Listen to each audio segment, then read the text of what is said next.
지난주에 우리는 은혜에 기초한 관계를 다윗과 무비보셋을 통해서 함께 살펴보았습니다.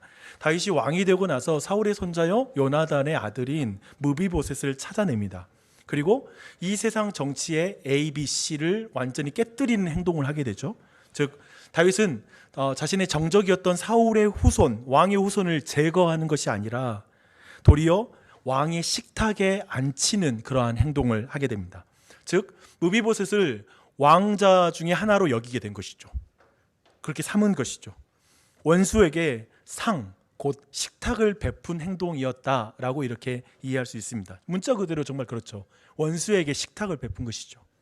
저는 이 장면이 굉장히 지난주에 그 말씀 전하고 나서 계속 제 마음에 많이 남는 거예요. 그래서 제가 어떻게 다윗은 그럴 수 있었을까라고 생각하다가 시편 23편의 말씀을 통해서 이것이 다윗이 원수에게 상을 베풀 수 있었던 이유가 아닌가라는 그런 이유를 찾아냈습니다. 이런 말씀입니다. 주께서 내 원수의 목전에서 내게 상을 차려주시고 기름을 머리에 부으셨으니 내 잔이 넘치나이다. 다윗은 왕으로 기름을 부음 받은 이후에 일이 술술 풀린 게 아니라 사실은 원수에게 쫓기는 삶을 살죠.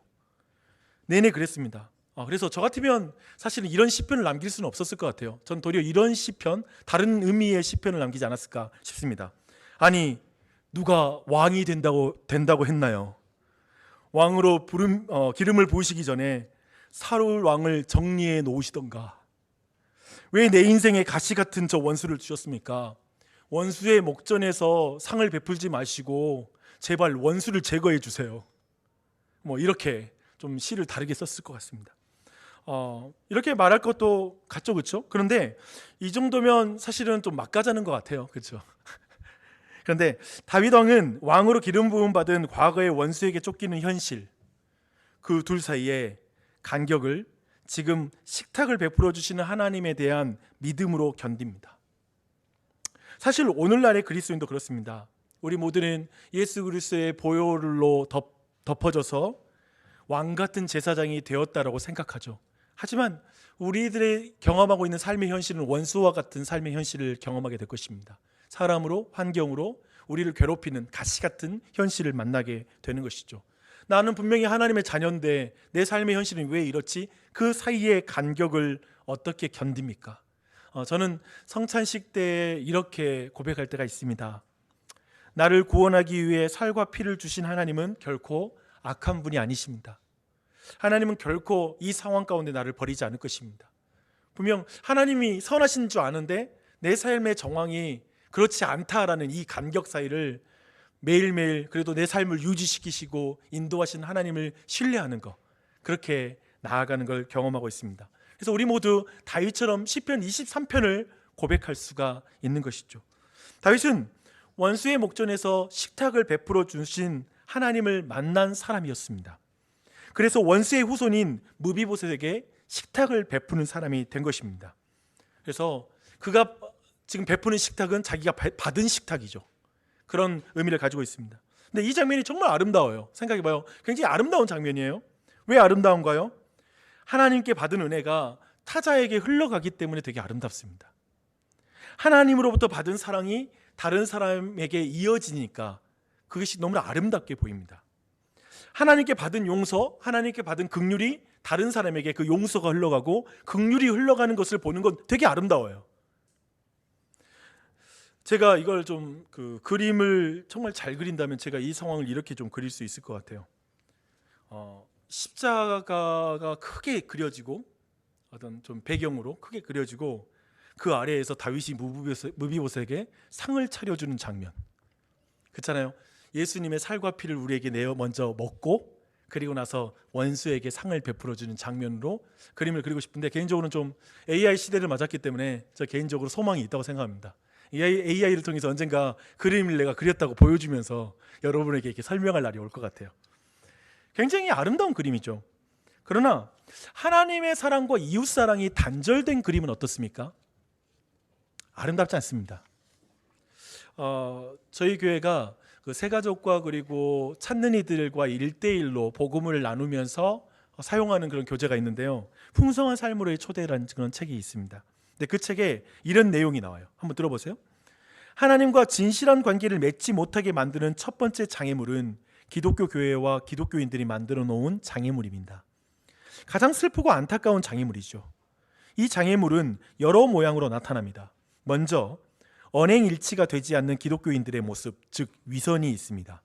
기독교인들이 말하고 믿는 내용이 고상하니 그 위선의 폭은 더 커집니다 라고 말합니다. 여러분, 특별히 여러분이 교회에서 성장한 분이시라면, 익숙한 분이라면 교회에서 어렸을 때부터, 그리고 교회에 있는 목회자가, 그리고 기독교인들이 자주 말하는 건 하나님은 사랑이시다, 그리고 사랑 우리 서로 사랑합시다 라는 이런 설교를, 그리고 이런 나눔들을 굉장히 많이 들었습니다.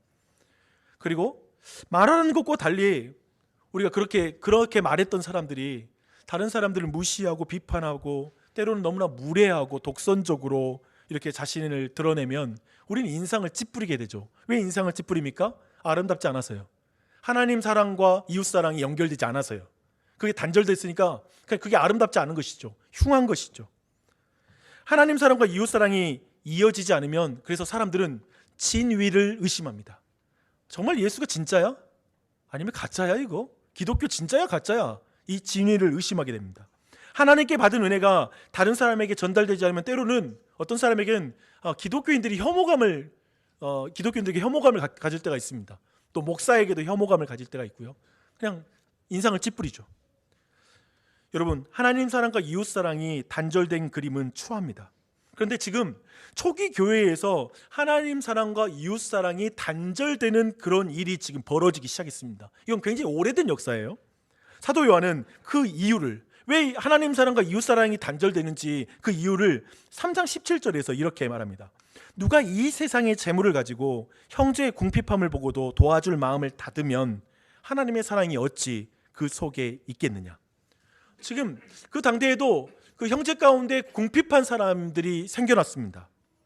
근데 그것을 보고도 도와줄 마음이 없는 것입니다. 성경의 표현을 보면 마음을 닫아버렸다라고 표현하고 있습니다. 왜요? 2장 15절에 보니까 그들이 마음을 닫은 그 이유가 한 가지 이유가 나옵니다. 이 세상이나 세상에 있는 것들을 사랑하지 말라. 누구든지 세상을 사랑하면 아버지의 사랑이 그 안에 있지 아니하니라 라고 말합니다. 돈으로 대표되는 세상을 하나님보다 더 사랑하기 때문에 하나님의 사랑을 드러내는데 자신의 돈을 사용할 수가 없는 것이죠. 그러니까 돈을 가장 사랑하는데 어떻게 하나님을 위해서 쓰겠습니까? 이웃을 위해서 쓰겠습니까? 불가능하다는 것이죠. 잘 보십시오. 호주머니가 열리기 전에 마음이 열려야 하고, 마음은 반드시 사랑하는 대상에게 열립니다. 우린 그걸 경험했죠. 굉장히 궁핍하고 직장도 없을 때였는데 내가 너무나 사랑하는 그 연인을 위해서 정말 돈을 어디서 끌어왔는지 그 돈을 썼던 경험, 내 호주머니가 그냥 막 열렸던 경험을 우리는 경험한 적이 있을 거라고 믿습니다. 우리의 마음이 하나님이 아니라 세상에 열리면 이웃을 사랑할 수 없습니다. 이것이 첫 번째입니다. 두 번째, 하나님의 사랑과 이웃 사랑이 단절되는 두 번째 이유를 18절에서 이렇게 말하고 있습니다. 자녀들아, 우리가 말과 혀로만 사랑하지 말고 행함과 진실함으로 하자라고 이렇게 말하고 있습니다. 사실 두 번째 이유가 직접적으로 잘 드러나지가 않습니다. 하지만 이걸 좀 알려면 배경 지식이 약간 필요합니다. 그러니까 요한 1서를 기록할 때 그리스 로마의 영지주의의 초기 형태가 나타납니다. 이 영지주의가 뭔지 좀 알 필요가 있죠. 영지주의의 한 분파는 지성을 높이 떠받들어서 그 결과 사색적인 지식을 믿음과 행위보다 더 중요한 가치로 여겼습니다. 그러니 교회 안에서 말과 혀로만 사랑하는 사람들이 많아지는 것이죠. 그렇지 않겠어요? 지식이 가장 고상한 가치니까. 그래서 어떤 신비한 영적 지식이 가장 중요하기 때문에 그걸 막 말하는 게 중요한 거죠. 다른 건 중요하지 않아요. 그렇게 본 것입니다. 영지주의자가 이렇게 사색적인 지식을 행위보다 더 우위에 둔 것은 사실 그들이 가지고 있었던 우주론에 기인합니다. 여러분 항상 이걸 기억하십시오. 이건 인문학에서 가장 중요한 기초적인 지식인데, 우리의 모든 어떠한 철학과 그리고 여러 사상은 우주론에서 기행합니다. 과연 이 우주를 어떻게 이해할 것인가 라는 것이죠. 그러면서 그들은 영지주의자들은 물질 세계가 악의 세계의 산물이기 때문에 물질은 본질적으로 악하다라고 생각하는 신념을 가지고 있었습니다. 이런 경쟁적인 신화와 세계관에 교회 안에 있는 사람들도 이제 영향을 받는 것이죠. 생각해 보면 교회 안에 있는 사람들을, 그리스 로마의 교인들은 뭐 악의 권세에 의해서 이 세상이 창조됐다라고 생각하지는 않아요. 그렇잖아요? 우리 교회 다니는 사람으로서 그렇게 생각하지 않잖아요. 마귀가 세상을 지었어, 이런 걸 우리는 받아들이지 않죠. 하지만 물질을 무시하고 고상한 영적 지식을, 그래서 금욕주의를 이렇게 따라가는 현상이 교회 안에 나타난 것이죠. 이런 영향은 받는 거예요. 그러니 이런 사람이 이제 물질적으로 궁핍한 사람을 이제 만난 거예요. 이제 생각해 보세요. 영지주의자가 물질적으로 궁핍한 사람을 만났습니다. 그때 도와주기보다는 이렇게 말했을 가능성이 커요. 제가 기도하겠습니다. 그런데 당신도 좀 기도해야겠어요. 물질이 많고 적은 게 뭐가 중요해요? 이렇게 물질이 없고 배고플 때 딱 금식하기 좋은 때입니다. 더 영적인 지식으로 더 추구해 나가는 신앙이 되길 바랍니다. 아까 말했죠. 물질이 약하기 때문에 그 자체가 의미가 없는 거예요. 가난을 한 사람을 봤을 때 도와주기보다는 그냥 그 안에서 영적인 지식을 추구하라고 말하는 경향으로 나타났을 것입니다. 이렇게 지금 3장 17절과 18절은 하나님 사랑과 이웃 사랑이 단절되는 이유 두 가지를 우리에게 보여주고 있습니다. 하나는 세상을 사랑하기 때문에 그렇습니다. 세속주의라고 부를 수 있죠. 다른 하나는 물질을 무시하고 영적인 지식만을 추구함으로 금욕주의라고 이렇게 말할 수 있으리라 생각합니다. 그래서 우리는 전자는 매우 세속주의자, 그래서 교회 밖에 매우 물질을 추구하는 사람들이 이 부류에 많이 속한다라고 생각할 수 있을 것 같고요. 후자는 세속을 떠나서 산속의 기도원으로 갈 것 같은 그런 사람인 것 같습니다. 매우 종교적인 사람이라고 여겨집니다. 근데 여기서 질문이 있습니다. 둘 중에 누가 영적으로 보입니까? 둘 중에 전자 후자? 이렇게 말하면 뭔가 함정이 있을 것 같아가지고 답을 못하고 지금 그러실 텐데 후자이죠, 그렇죠? 후자죠. 그러나 이 둘 다 비성경적입니다. 성경적이지 않아요. 세상을 하나님보다 사랑한다라는 것은 당연히 성경적이지 않죠, 그렇죠? 또 한편에 하나님을 사랑한다고 말하면서 형제의 이웃이 되지 않는 것, 형제를 돕지 않는 것, 이것도 성경적이지 않습니다. 하나님만 사랑한다? 도대체 영적인 게 뭐냐 이거예요. 우리는 영적이라는 거에 대해서 많이 오해하고 있죠. 예수님이 하신 비유에 등장하는 강도 만난 자에게 그를 지나친 제사장과 레위인은 이웃이 아니죠. 대신 그를 도와준 사마리아인이 참된 이웃이라고 성경은 말하고 있습니다. 그래서 여러분 되게 분별력이 필요해요. 영적인 게 뭐예요? 이 시간 여러분 나왔으니까 지금 영적입니까? 그렇게 생각하세요? 지금 밖에 있는 사람은 아주 영적이지 않은 것입니까? 우리는 어떻게 평가해야 됩니까? 분별력이 필요합니다. 그래서 4장 1절에서 분별을 강조합니다. 사랑하는 자들아, 영을 다 믿지 말고 오직 영들이 하나님께 속하였나 분별하라. 많은 거짓 선지자가 세상에 나왔습니다 라고 말씀하고 있습니다. 주 안에 사랑하는 여러분, 분별의 기준 한 가지를 말씀드릴게요. 지금 요한 1서 배경에서 분별의 기준은 이것입니다. 하나님 사랑과 이웃 사랑이 연결되는가? 이걸로 여러분의 신앙을 한번 점검해 보십시오. 하나님 사랑과 이웃 사랑이 연결되는가? 우리 시대의 거짓 선지자는 아마도 더 이상 종교인의 가운을 입고 있지 않는 선지자들이 많은 것 같습니다. 철저히 자기 욕망, 어떤 국민의 욕망을 채워주겠다고 외치는 정치 지도자, 그도 선지자의 반열에 올랐죠. 개인적으로 미국 지금 대통령 후보 우리 트럼프를 생각하면 재밌게도 그거 아세요? 인터넷 쳐보면 트럼프가 선지자래요. 그 성경의 계시록을 막 해석하면서 지금 트럼프가 사실은 선지자라고 막 이렇게 주장하는 사람도 있습니다. 열광하죠. 자신들의 욕망을 채워주죠. 마가, 그렇죠? Make America, 뭐 그다음에 뭐죠? Great, 뭐 이렇게 말하죠, 그렇죠? 막 아메리카를 내가 Great, 뭐 위대하게 만들겠다. 그런 것 가운데 정말 욕망을 채우려는 지도자, 선지자의 반열에 올랐죠. 또한 욕망을 손쉽게 채우려는 도파민 중독을 경계하는 뇌과학자, 그리고 인생의 의미를 말하는 진화 심리학자, 이런 모든 사람들 선지자의 반열에 올라서 우리는 유튜브를 켜면 그런 선지자들의 말을 들을 수 있습니다. 분명 이들에 대해서는 어떤가요? 분별하기 쉽죠? 좀 쉬운 것 같아요, 그렇죠? 그들의 말을 그렇게까지 영향 받으십니까? 뭐 쉽게 영향 받지 않는다고 말할 수도 있겠죠. 물론 수많은 설교자가 당연히 어떤 의미에서 거짓 선지자의 반열에 서 있을 수 있다라는 생각 또한 듭니다. 이건 좀 우리가 너무나 익숙하죠. 조엘 오스틴이라는 거짓 교사가 긍정의 힘, 잘 되는 나라는 번영 신학으로 한국 교회를 그렇게 완전히 휩쓴 것이 엊그제였습니다. 얼마 되지 않았어요. 그의 책이 불티나게 팔린 것은 우리의 욕망을 유지한 채로 하나님을 잘 섬길 수 있다라고 말하니까 미쳐버리는 것입니다. 요즘 뭐 잘 떠서 굉장히 많은 교회에 불려가는 그런 재정과 관련되어서 많은 교회에 불려가는 강사가 있는데 그 강사의 메시지는 정확하죠. 하나님을 잘 섬기면서 물질적으로 부자가 될 수 있습니다 라는 것이죠. 굉장히 우리 모두에게는 혹하죠. 열광적입니다. 분별하십시오. 그래서 하나님 사랑과 이웃 사랑이 연결되는가? 그런데 이것은 제가 볼 때 방금 전까지 말했던 이 세상에 나온 거짓 선지자들은 아직 적은 것 같습니다. 많지 않아요.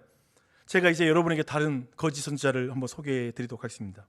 혹시 여러분 자신이 거짓 선지자가 될 수 있다고 생각하지 않습니까? 그 반열에 여러분이 오를 수 있다고 생각합니다. 최소한 내 배우자에게, 내 자녀들에게, 그리고 주변에 있는 교인들에게 마을 모임할 때 우리는 내 자신이 거짓 교사가 될 수 있는 가능성이 있죠. 그 거짓 교사의 핵심 메시지는 뭐냐면 이거예요. 하나님 사랑과 이웃 사랑이 연결되지 않아도 되는 이유를 이런저런 논리로 말하는 거. 거짓 교사죠. 하나님 사랑과 이웃 사랑이 그냥 연결되지 않아도 돼. 꼭 그렇게 살 필요 없어. 라고 말하는 거. 그 논리. 아무리 교묘하고 치밀해도 그건 거짓 교사의 가르침일 가능성이 큽니다. 그걸 주목하셔야 됩니다. 이제 지금까지 그 하나님 사랑과 이웃 사랑이 연결되지 않는 이 단절에 대한 부분을 함께 우리가 살펴보았습니다. 이제 그 둘의 연결, 그래서 하나님 사랑과 이웃 사랑이 연결하는 그 이유를 이제 사도 요한으로부터 배울 차례입니다. 사도 요한은 하나님 사랑과 이웃 사랑이 연결된 놀라운 이야기를 우리에게 그 이유로 우리에게 말하고 있습니다. 첫 번째 이유가 7절에 나와요. 7절 8절 말씀을 함께 읽도록 하겠습니다. 사랑하는 자들아 우리가 서로 사랑하자. 사랑은 하나님께 속한 것이니 사랑하는 자마다 하나님으로부터 나서 하나님을 알고 사랑하지 아니하는 자는 하나님을 알지 못하나니 이는 하나님은 사랑이심이라. 우리가 형제를 사랑해야 되는 이유는 우리가 하나님을 알고 있기 때문에 그렇습니다. 하나님을 어떤 분으로 아는 것일까요? 하나님을 특별히 창조주 아버지로 우리는 알고 있습니다. 그래서 오늘 말씀 보면 자신이 하나님으로부터 난 자라고 특별히 표현하고 있습니다. 창조 때의 삼위일체 하나님은 우리의 형상을 따라 우리의 모양대로 우리가 사람을 만들자라고 이렇게 말해요. 근데 이때 그 영어로 번역이 어떻게 되면 Let us make a man in our image라고 말합니다. 그러니까 뭐냐면 이 표현을 제가 굳이 한 이유가 뒤에 또 나오는 뭐가 있기 때문에 말씀드렸습니다. 하나님의 이미지로 만들자라고 말하는 것은 단지 하나님의 어떤 모양을 따라하자, 외모를 따라하자라는 그런 의미가 아니라 삼위일체 하나님이 존재하는 방식으로 우리를 지으신 것입니다. 하나님은 어떤 방식으로 존재하죠? 하나님은 사랑이시죠. 사랑의 방식이 존재 방식이에요. 성부가 성자를, 성자가 성령을, 성령님이 성부를 서로 사랑하는 게 그분의 존재 방식입니다. 요한은 삼위일체 하나님은 서로 사랑으로 존재하는 분이시라고 우리에게 말해주고 있고 그 형상대로 우리를 지은 거예요. 그래서 Let us make라고 말하죠. 그렇죠? 그 하나님은 한 남자와 여자가 사랑을 나누기 위해서 자신들 안에 있는 사랑을 나누기 위해서 자녀를 낳듯이 그렇게 사람을 지으셨습니다. 하나님은 악에 의해서 어떤 물질이 지어진 게 아니라 하나님의 사랑으로 우리가 지어진 것이죠. 그래서 하나님을 아는 요한은 이제 이렇게 말합니다. Let us love one another 라고 말합니다. 굉장히 이 창조에서 가져오는 거예요. 하나님이 그 삼위일체로 서로 사랑하는 분이셨기 때문에 너희도 서로 사랑하는 것이 마땅하다라고 이렇게 근거를 가져오는 것입니다. 그래서 이 놀라운 창조주 아버지의 사랑을 아는 사람들은 형제를 사랑함으로 자신이 하나님께 속한 것을 드러내는 것이죠. 그래서 여러분이 교회 안에 들어가는 것, 그리고 교회 안에 속하는 것, 그리고 교회 안에서 형제를 사랑하는 문제는 굉장히 중요해요. 존재적이죠. 내가 믿고 있는 분이 삼위일체라고 믿는 거예요. 여러분이 하나님을 삼위일체로 안 믿으면 굳이 교회에 교제할 필요는 없습니다. 또 그분이 그 형상대로 만들어졌다라는 것도 안 믿는다면 굳이 교제할 필요는 없을 것입니다. 이런 지점들을 주목할 필요가 있습니다. 이렇게 사도는 창조의 이야기에서 하나님 사랑과 이웃 사랑이 이어져야 된다는 그 이야기를 하나 가져와서 우리에게 설명해 주고 있습니다. 또한 놀라운 구원의 이야기를 통해서 두 번째 이유를 이제 제시합니다. 9절 10절입니다. 하나님의 사랑이 우리에게 이렇게 나타난 바 되었으니 하나님이 자기의 독생자를 세상에 보내심은 그로 말미암아 우리를 살리려 하심이라. 사랑은 여기 있으니 우리가 하나님을 사랑한 것이 아니요 하나님이 우리를 사랑하사 우리 죄를 속하기 위하여 화목제물로 그 아들을 보내셨습니다. 하나님의 형상대로 지어진 사람은 하나님이 자신을 사랑한다는 걸 이제 신뢰하지 않습니다. 그리고 자신이 자신을 가장 사랑한다라고 결정하죠. 그게 죄입니다. 성경이 말하는 죄의 첫 번째 개념입니다. 하나님보다 내가 나를 더 사랑해 라고 생각하는 것이죠. 그런데 타락한 남자는 그래서 이제는 아내를 무시하고 비난하기 시작하죠. 그러나 사랑이신 삼위일체 하나님 안에 있는 그 충만한 사랑은 죄인을 향해 넘치는 그런 낭비하는 사랑이었습니다. 삼위일체 하나님은 원래부터 그분 안에 서로 가지고 있는 서로를 향한 사랑이 넘쳐요. 넘쳐서 사람을 창조했고요. 또 한편에 죄인임에도 불구하고 그 넘치는 사랑 때문에 죄인을 향하여서 하나님은 구원의 일을 행하시죠. 하나님은, 그리고 그 하나님의 사랑은 죄인을 향해 낭비하는 것을 감수하는 사랑이었습니다. 그래서 삼위일체 하나님은 죄인을 구원할 계획을 세우셨습니다. 성부 하나님의 사랑은 자기의 독생자를 이제 세상에 보내심으로 나타납니다. 성부 하나님은 성자 예수님을 죄인들의 죄를 속하게 하기 위해 화목제물로 이 세상에 보내셨습니다. 그래서 여기에서 많은 그리스도인들은 탄성을 저지르죠. 오 하나님, 어떻게 창조주가 피조물로서 구유에 나시다니요? 어떻게 하나님은 죽으시기에 이 땅에 태어나신단 말씀이십니까? 그게 너무나 감동이 되는 거예요. 성자 하나님의 죄인을 향한 그 사랑은 성부 하나님의 말씀에 순종함으로 이제 나타납니다. 예수님 십자가 위에서 거친 숨을 내쉬면서 이렇게 말씀하십니다. 다 이루었다. 죄인을 구원하기 위한 하나님의 모든 말씀을, 모든 계획을 내가 다 이루었다 라고 말씀하시죠. 그 말씀을 하심으로 성부를 향한 사랑을, 그리고 죄인들에게 그 사랑을 드러냅니다. 성령 하나님은, 그리고 또한 성령 하나님의 사랑도 여기 안에 있어요. 12절에서 말하는 것처럼 예수님을 믿는 이들이 하나님 안에, 하나님이 믿는 이들 안에 거하도록 도우심으로 사랑을 드러내십니다. 사실 우리는 죽었었거든요. 전혀 움직일 수 없었는데 성령 하나님은 우리를 살려주시고 우리를 업고 그리스도 안에 들어가 주시는 것이죠. 그리고 하나님은 우리 안에 들어올 수 있도록 역사해 주는 것이죠. 그렇게 우리의 사랑을 드러내고 계십니다. 그래서 이 구속의 이야기 속에서 하나님이 사랑이심을 알게 됩니다. 오늘 말씀 잘 보면 하나님은 사랑이심이라 라는 부분이 두 부분 등장하는데, 첫 번째는 창조에서, 두 번째는 구속에서 드러납니다. 하나님은 온통 창조와 구속 안에 자신이 사랑이신 것을 우리에게 드러내시는 것이죠. 예수님을 통해 나타난 그 사랑의 이야기는 너무 아름다워요. 왜 아름다운가요?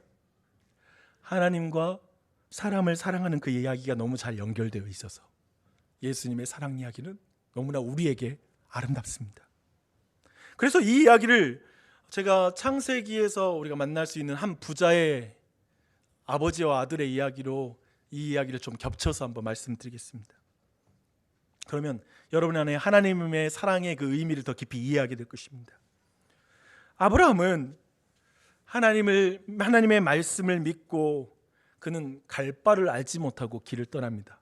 그러나 우리 구주 예수님은 하나님의 말씀대로 갈 바를 알고 하늘 영광을 버리고 이 땅에 내려오셨습니다. 아브라함은 독자 이삭을 제물로 바치라는 하나님의 갑작스러운 명령에 다 이해하지 못하고 순종합니다. 그러나 성자 예수님은 자신을 죄인을 살리기 위한 하나님 아버지의 그 계획을 다 알고 자신을 화목제로 제물로 드리기 위해 끝까지 순종하십니다. 순종하시되 십자가에 달려 죽기까지 순종하십니다. 예수님은 진정한 이삭이 되셨습니다. 이삭과 달리 예수님은 바쳐진 제물이 아니라 스스로 자신을 제물로 바치셨습니다. 아브라함이 이삭을 칼로 내리치려고 할 때 하나님이 그를 말리며 이렇게 말씀하십니다. 네가 네 아들 내 독자까지도 내게 아끼지 아니하였으니 내가 이제야 네가 하나님을 경외하는 줄을 아노라. 그래서 우리도 십자가에 달린 진정한 이삭이신 예수님 보며 이렇게 말합니다. 이제야 우리가 하나님이 우리를 사랑하는 것을 알겠습니다. 당신의 아들, 하나뿐인 아들을 아끼지 않으시기 때문에 그렇습니다. 우린 그렇게 하나님의 사랑을 알죠. 잠깐 여러분의 두 눈을 감아도 좋을 것 같습니다. 잠깐 여러분의 마음으로 십자가를 바라보셔도 좋습니다. 창조와 구속의 이 거대한 이야기에 흐르는 하나님의 그 사랑을 보십니까? 보이십니까? 저 십자가에 달린 예수 그리스도에게 나타난 하나님의 그 사랑이 보이십니까? 예, 이제 저는 하나님이 나를 사랑하시는 걸 알겠습니다. 당신의 아들, 하나뿐인 아들을 아끼지 않으셨기 때문입니다. 아멘. 더 감으면 잠이 오기 때문에 저를 봐주십시오. 이것을 고백하는 그 자리에서만 이제 이 명령을 여러분이 듣고 행할 수 있습니다. 들어보십시오. 사랑하는 자들아, 하나님이 이같이 우리를 사랑하셨은즉 우리도 서로 사랑하는 것이 마땅하도다. 사도는 하나님 사랑과 이웃 사랑을 그 관계를 분명하게 말하죠. 하나님 사랑은 형제 사랑으로 이어지는 것이 마땅하다는 것입니다. 이걸 강조하려고 이렇게 쭉 이야기를 끌어오는 거예요. 사실은 우리에게 형제를 사랑해라라고 강조하기 위해서 이 모든 걸 끌고 오는 거예요. 예수님도 마지막 만찬장에서 제자들의 발을 씻기시면서 이렇게 말씀하셨습니다. 내가 주와 또는 선생이 되어 너희 발을 씻었으니 너희도 서로 발을 씻는 것이 옳으니라. 예수 그리스도를 통해 나타난 하나님의 사랑은 형제 사랑으로 이어져야 합니다. 마땅합니다. 이것을 12절은 우리에게 좀 더 분명하게 말합니다. 어느 때 하나님을 본 사람이 없을 때 만일 우리가 서로 사랑하면 하나님은 우리 안에 거하시고 그의 사랑이 우리 안에 온전히 이루어지니라. 그의 사랑이 우리 안에 온전히 이루어지니라. 요한은 우리가 서로 사랑하면 하나님의 사랑이 우리 안에서 온전히 이루어진다고 말합니다. 그렇다면 그냥 우리가 형제를 사랑하지 않으면 하나님의 사랑이 온전하지 않다는 말입니까? 반쪽짜리란 말입니까? 그런 의미가 아니라 하나님께서 우리에게 주신 그 사랑은 목적이 있다는 것입니다. 바로 형제를 사랑함으로 그 목적이 이루어진다는 것이죠. 우리가 즉 예수님을 믿어도 여전히 이웃을 사랑할지 모르고 다른 사람을 사랑할지 모르는 상태로 머문다라면 사실 그분의 사랑이 부어진 목적이 이루어지지 않았다는 것입니다. 여전히 내 가족, 나 자신 그 안에만 내가 이제 예수 믿어서 구원받았어, 나는 오늘 죽어도 천국 가라는 그 확신을 주는 거, 그거 용으로만 머물고 지금 내가 이 땅에 사는 동안 형제를 사랑하는 일에 전혀 관심이 없다면 그것은 그의 목적이 이루어지지 않은 것이죠. 하나님의 사랑을 우리에게 주신 그 목적이 전혀 우리가 그것에 무지하다는 것입니다. 하나님의 사랑이 형제 사랑으로 완성된다는 의미입니다. 그게 온전해지는 것입니다. 여기에 잠깐 멈춰서 잠깐이라도 스스로에게 여러분 질문하시면 좋겠습니다. 당신은 하나님으로부터 받은 그 사랑을, 그 은혜를, 그 긍휼을, 그 용서를 다른 사람에게 흘리고 있습니까? 여러분이 받은 하나님의 사랑은 이웃 사랑으로 이어지고 있습니까? 그 사랑을 다윗처럼 당신의 원수에게 전달하고 있습니까? 당신의 인생은 그래서 하나님 보시기에 아름다울까요? 역설적이게도 아마도 지금 이 질문 듣는 분 안에 진지하고 그리고 정말 이 일을 열심히 해왔던 사람들일수록 아마도 이렇게 대답할 것입니다. 그렇지 못한 것 같아요, 목사님. 제가 충분히 그렇게 못 산 것 같아요 라고 도리어 대답하실 것입니다. 그러나 이 지점에서 저는 여러분에게 꼭 그렇게만 자기를 탓하며 자신의 부족함을 자책하는 자리에만 머물지 않았으면 좋겠습니다. 최근에 부디기하게 교회 안에 이직과 이사를 통해서 많은 교우들이 지금 교회 떠나서 다른 지역으로 이동하고 있는 상황입니다. 최근에 이제 이 작별하는 상황에서 마지막 신방을 제가 꼭 작별 신방을 하고 있어요. 가족마다 마지막 만났는데 그들이 하나같이 하는 말이 이것이었습니다. 나주혁신 장로교회에서 복음을 들음으로, 매주마다 복음을 들음으로 하나님이 우리를 얼마나 사랑하는지를 정말 알게 됐습니다. 이곳에서 교회가 무엇인지 배웠고 많은 형제 자매를 통해 너무나 큰 사랑을 받았습니다. 그런데 더 열심히 했어야 되는데, 열심히 교회 섬겼어야 되는데 그러지 못해서 너무나 죄송해요 라는 말을 들었습니다. 근데 제 안에 그 말을 듣는데 아니라는 말을 자꾸 하고 싶어요. 저도 그들이 얼마나 교회를 사랑함으로 자신의 시간을 들였는지, 피곤하고 바쁨에도 불구하고도 교회를 세우는 삶을 위해서 그들이 어떤 헌신의 삶을 살았는지 알았기 때문에 그런 이야기 들으면서 그냥 계속 감동이 되는 것 같아요. 그리고 지난주에 우리 그 김종인 형제가 교회를 찾았거든요. 그래서 지난주에 제가 임명장을 써줬어요. 이제 이 사람을 우리 교회에서 그쪽으로 보냅니다라는 서류가 있습니다. 제가 그 서류를 쓰고 다 썼는데 갑자기 마음이 약간은 되게 이렇게 떠나보내고 내 손을 떠난 기분이 확 드는 거예요. 이런 느낌이 너무나 특별했던 것 같아요. 이제 이 사람 저쪽 교회로 보내는구나, 저쪽 목사님께 보내고 이제 내가 1차적으로 책임지는 관계가 아니라 그쪽으로 넘긴다라는 생각이 들었어요. 그때 그 생각하면서 야, 시집 보낼 때 딸 보낼 때 그런 기분 들겠다. 약간 내 손을 떠난다는 느낌, 그런 어떤 남자로서 느끼는 감정. 여기 남자들은 고개를 끄덕이고 있어서 감사한데, 네, 그런 느낌이 들었어요. 근데 그 말을 딱 하는데 이제 그 가족 부부한테 이제 내 마음을 나누니까 자매가 말하기 뭐라고 말하냐면, 아니요 목사님, 우리 교회 저는 친정이라고 생각해요. 근데 그 말이 너무 위로가 되는 거예요. 떠나보내는 입장에 우리 교회 친정이라고. 그래서 이제 막 힘들고 어려우면 와서 쉬었다 갈 수도 있고 막 푸념을 터뜨릴 수도 있고 그럴 수 있는 교회라는 거. 그 말이 그렇게 위로가 되더라고요. 그들이 처음부터 그랬던 것이 아니라 긴 시간 과정 속에 조금씩 교회 안에 들어오기 시작했고, 이제 그런 고백을 가지고 교회를 떠나는 모습을 보는 건 목회자로서 너무나 행복한 순간입니다. 얼마나 아름다운지 몰라요. 얼마나 예쁜지 몰라요. 그래서 말하기를 너무 예쁘게 신앙생활 했다, 고맙다 라고 말했습니다. 목회자로서 가장 희열을 느끼는 순간은 하나님 사랑을 모르던 사람이 하나님 사랑을 알게 되어서 이제 막 다르게 기도하고 말씀을 다른 눈빛으로 듣고 막 이렇게 기도할 때 막 말할 수 없는 희열이 올라옵니다.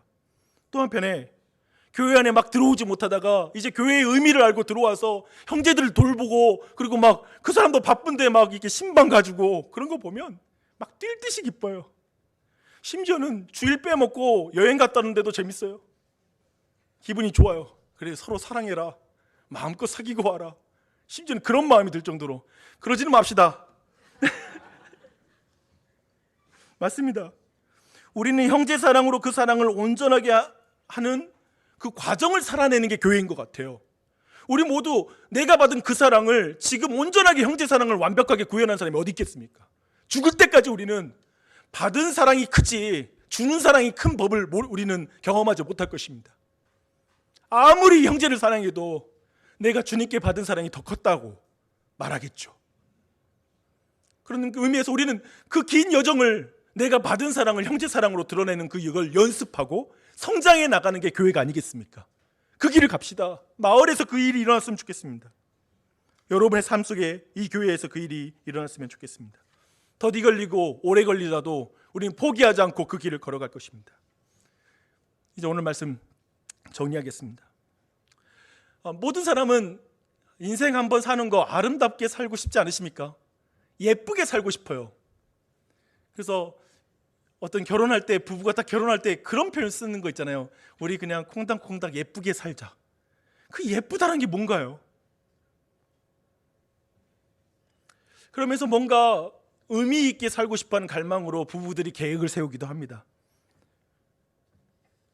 그들도 만나면 이런 말 하죠. 형편 좋아지면 다른 사람 좀 도우면서도 살고 싶었어요 라는 이런 말을 하는 사람들도 만나게 됩니다. 하지만 치열한 현실 속에서 돈과 물질에 매여 살게 되고 어쩔 수 없다는 말을 되뇌이며 살 때가 있죠. 그리스도인이라면 하나님 사랑과 이웃 사랑이 좀 연결되는 삶을 좀 살고 싶어요. 그걸 소망할 것입니다. 하지만 신자들도 세상을 사랑하여 세상이 주는 선물에 마음을 열어 결국 형제 사랑을 실천하지 못하는 경우를 많이 보게 됩니다. 말과 혀로만 사랑하는 자신을 보며 마음이 아플 때가 있죠. 하지만 어떤 이들은 20절 말씀의 의미를 또 한편에 정확하게 이해하고 받아들이지 못하고 있는 것 같습니다. 하나님을 사랑하노라 하고 그 형제를 미워하면 이는 거짓말하는 자니 보는 바 그 형제를 사랑하지 아니하는 자는 보지 못하는 바 하나님을 사랑할 수 없느니라. 어려운 말씀 같아요. 이게 이해되세요? 주일날 이 아침에 하나님 예배하고 하나님 사랑하는 자로 여자에 계시잖아요. 근데 우리 안에 왼수는 한 명쯤은 키우고 있죠. 그 사이를 내가 어떻게 이해해야 될지 다들 그런 마음이 있을 것입니다. 제가 보니까 돈 밝히는 목사가 그렇게 추해요. 근데 어쩌면 우리도 별반 다르지는 않을 수 있어요. 여러분 목사들 돈 밝히면 엄청 욕하시죠. 그리고 막 뭔가 막 정치질하면.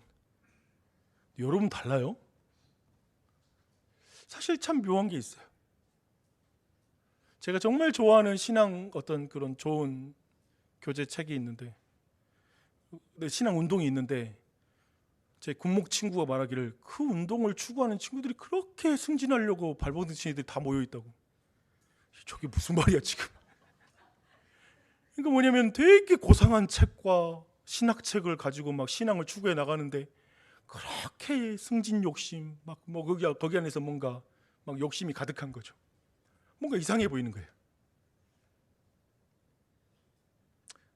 여기에서 예수님을 만나고 추한 삶에서 아름다운 삶으로 변화된 사람 한 이야기만 들려드리고 말씀 마치겠습니다. 여리고에 삭개오라는 사람이 있었습니다. 그는 키가 작은 사람이었죠. 그리고 세리장이었습니다. 세리장인 것을 보아서 좀 나이가 지긋이 든 사람이었을 것입니다. 이스라엘 사람들에게 세리가 된다는 것은 많은 의미가 있는데요. 즉 돈으로 자신의 인생을 아름답게 살기 위해, 내 인생 한 번 사는 거 돈 많이 만져서 그것이 내 인생을 활짝 펴줄 것이라고 믿고 가족관계, 종교, 그리고 민족 모든 관계가 단절되더라도 나는 그 돈으로 내 인생을 아름답게 만들 거야 라는 확신을 가진 사람들이 세리를 했습니다. 그리고 그는 세리장까지 됐죠. 그는 어쩌면 키가 작았다라는 자신의 어떤 혐오스러운 모습, 어쩌면 남들에게 비교할 때 부족한 그 모습을 감추려고 돈을 벌는 그 일에, 세리장으로 나서는 일에 용기를 얻었을지 모릅니다. 나 이걸로 내 인생 역전할 거야, 내 핸디캡을 극복할 거야 라고 생각했을 수 있습니다. 그러나 그렇게 세리장까지 올랐는데 그는 너무나 마음이 공허합니다. 그러다가 예수님이 자신의 마을에 방문한다는 소식을 듣게 되고 예수님이 오신 그분을 보기 위해서 키가 작은 그가 나무 위에 올라갑니다. 놀랍게도 예수님이 그가 올라가 있는 그 나무로 다가오십니다. 그리고 갑자기 위를 올라보시면서 삭개오야 내려와라. 내가 오늘 너의 집에 가서 식사 좀 해야 되겠어. 그 말을 듣고 삭개오는 예수님 앞에서 신나서 그 짧은 다리로 막 종종 걸음으로 신나서 뛰어갔을 것입니다. 근데 그 의미를 그는 점점 깨달아갑니다. 자신의 집에서 예수님이 식사한다는 의미, 그것은 뭐예요? 자신을 하나님의 나라에서 버림받은 자가 아니고 예수님이 다시 나를 회복시키러 오시는구나. 나 같은 자에게도 은혜를 베푸시러 오시는구나. 어쩌면 돈 가운데, 어쩌면 돈에 미쳐 살면서 추한 삶을 살았던 그 인생도 예수님을 만난 것이죠. 그리고 예수님을 만나 그 큰 은혜를 받고 나서 삭개오는 이런 놀라운 변화가 일어납니다. 자신의 인생 방향을 바꿔버립니다.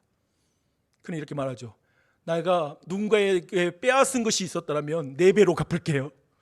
그리고 내 재산의 절반을 팔아서라도 가난한 자를 돕게요. 그걸 다 나눌게요. 그는 예수님께 받은 사랑이 온전해진 것이죠. 예수님께 받은 사랑이 온전해진 것이죠. 그 목적이 이루어진 것이죠. 이웃을 사랑하는 삶으로 나아가게 된 것이죠.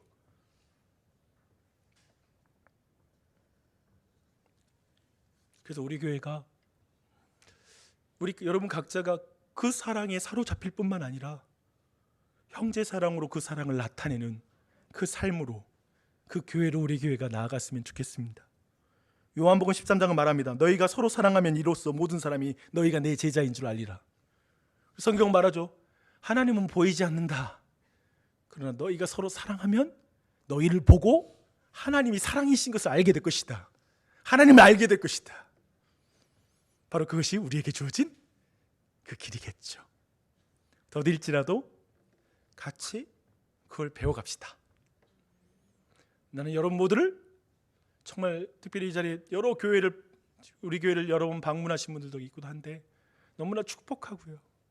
교회를 알아가고 속하는 게 쉽지 않을 것입니다. 하지만 초대합니다. 그리고 여러분들이 또한 교회를 찾고 있다면 우리 교회가 아니더라도 다른 교회 안에 빨리 속하고 만나는 그 은혜가 여러분에게 있었으면 좋겠습니다. 그리고 이 자리에 있는 모든 여러분들, 교회 안에 들어오는 게 어렵고 마을 모임이 여전히 어려우신 분도 있다고 생각합니다. 용기 내십시오. 같이 그곳에서 함께 서로 사랑함으로 그리스도의 사랑을 나타내는 그 교회의 길을 우리 멈추지 맙시다. Let us죠, 그렇죠? 저는 여러분에게 지금 막 명령하는 게 아니라 저도 같이 그러고 싶다고, 제가 그 안에 나도 그런 자가 되게 해달라고 여러분 기도를 부탁하는 것이기도 합니다.